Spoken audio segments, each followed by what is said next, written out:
helping people through finding their passion about physical activity. Trying to persuade them to more physical activity options so they know what they want to do when they grow up.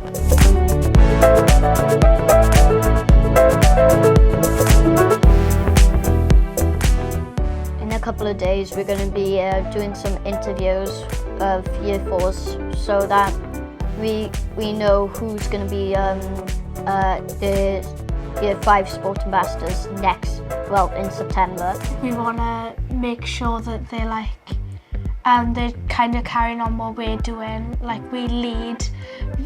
We're kind of teaching them then next year what they'll do when they're in Year 6 and work on. Yeah.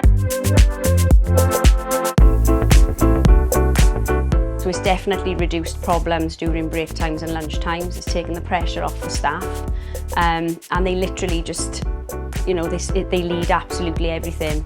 We have regular meetings and check-ins with them to see how things are going, and generally, everything's been working really, really well, and it's something we've loved being involved with, and we definitely carry on in the future.